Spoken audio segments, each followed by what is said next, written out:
AEW is currently in the process of building a new super stable to take on its most established super stable, the Elite. And if you were Don Callis and you were to embark upon such a quest, you may well start with the first world champion in AEW history. I'm Andy from What Culture, and here are 5 wrestlers who could join AEW's teased new super stable. And we'll start with number 5, Chris Jericho. This is comfortably the most obvious pick for the second member of the Callis family after Konosuke Takeshita, of course, because, well, it's been all over AEW television in recent weeks. Callis and Jericho have been whining, dining, chatting, scheming, plotting, whatever word you want to use. Alex Marvez has been following them around like a bad smell. They've been getting annoyed at him and they're trying to keep it all under wraps, but they're doing a really poor job of it in kayfabe. Now, it's very rare for AEW to go to these lengths and then not ultimately do something at the end. So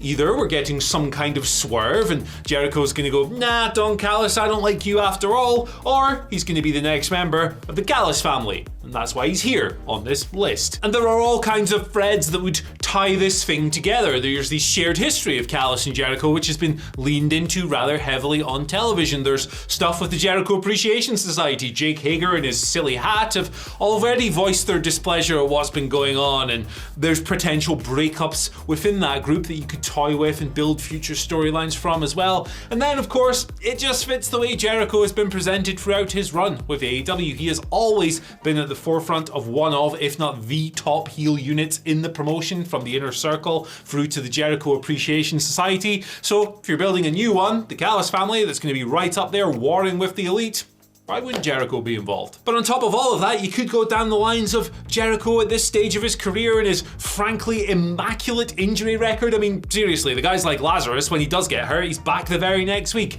You could contrast that with Kenny Omega, who Don Callis, of course, said, hey, you're falling apart, brother, after turning on him all those weeks ago. It's a nice little thing to play with, a nice little thing to build up. It's a Canadian versus a Canadian fighting each other like crazy with this absolute bald dickhead in the middle. I think it's wonderful stuff, but let us know in the comment section below what you think they're doing with Jericho. Are they setting him up for a role in the Callis family? Is this a swerve? Are we going to look like idiots? Am I going to look like an idiot? That's a given. Let us know. Moving on to number 4, Hangman Adam Page. Okay, hear me out a second. Obviously, Hangman Page is currently positioned as one of the people that we imagine the Callis family will be fighting. He's in the Elite. He is just reunited with the Elite. But, as we all know about these gentlemen, Kenny Omega, the Young Bucks, Hangman Page himself, these are some melodramatic mother hubbards. They absolutely love teasing tension in existing alliances, teasing going back to old alliances, conflicting loyalties, all of that stuff. They love a sideways glance, a forlorn look. They do it every week. And most recently, we've seen it with the Dark Order, trying to win back Hangman Page as their friend and then fighting with the Elite. They love this stuff, so it stands to reason that they might end up doing it with Page and the Callis family. Because, as well, a key part of Hangman Page's character in kayfabe, not the person, I'm sure he's rock solid, but in kayfabe, he's pretty easy to manipulate. We've seen it time and time again, so it makes sense that Callis could sneak up into his ear and try and swing him over to the heels. There was also a camera shot at Blood and Guts, which featured the Golden Lovers, newly reunited Kenny Omega and Kota Ibushi celebrating, posing, looking down the camera lens.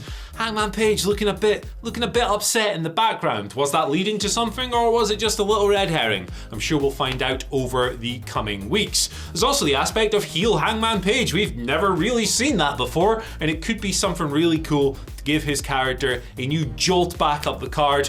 In recent months, he hasn't been quite the protagonist of AEW, despite playing a prominent role in this major storyline between the Elite and the Blackpool Combat Club. So that could be something cool, fresh, unique, just interesting, something different. Number 3, Aussie Open. Don Callis is going to need himself a tag team if he wants to combat the threat of the Young Bucks, and Aussie Open are probably the best candidate for that right now, unless you go after the Dark Order or something, but there's 3 of them and that wouldn't make any sense, so Aussie Open. They're great anyway. Kyle Fletcher, Mark Davis. Mark Davis is back in action after a recent injury, and they're back amongst the gold as well, recently winning the Ring of Honor tag team titles. So they got prestige coming into this stable as well. It's not like he's just picked up a couple of bums off the street and gone, here you go, you're in my family now. never reduce Aussie Open to that, of course. And they've got a history with the Young Bucks too. They wrestled each other on AEW television earlier this year. But those two teams definitely have a better match in them, and it'd be really exciting to see what they could do with 20-25 minutes on a big stage. It helps as well that Aussie Open are actually signed to AEW. They might do the odd appearance in New Japan every now and then, but they didn't sign there. They signed with Tony Khan, so that's going to be their priority. They're presumably going to be full-timers. And on top of all of that, they're kind of linked to somebody else, the next entry on this list. But before we get into that one, thank you so much to those of you who have subscribed to the channel. It really does help us a lot. So if you feel so inclined, why not click that button right now, ring the bell for notifications, and you will be informed every single time a video just like this one gets posted. But with that in mind, let's move on to number 2, Will Ospreay. And if you want to get at Kenny Omega, there are few better people to choose than his current big-time rival, Will Ospreay. Of course, they are 1-1 in 2023. Kenny picked up the victory at Wrestle Kingdom, and Will Ospreay tied the series up, this 2023 series, at least at Forbidden Door. He's the United States Champion, the IWGP United States Champion now, and a rematch will definitely happen at some point, whether it's All In, All Out, Forbidden Door, nope, that's too far away, Full Gear, Wrestle Kingdom in January 4th, who the heck knows.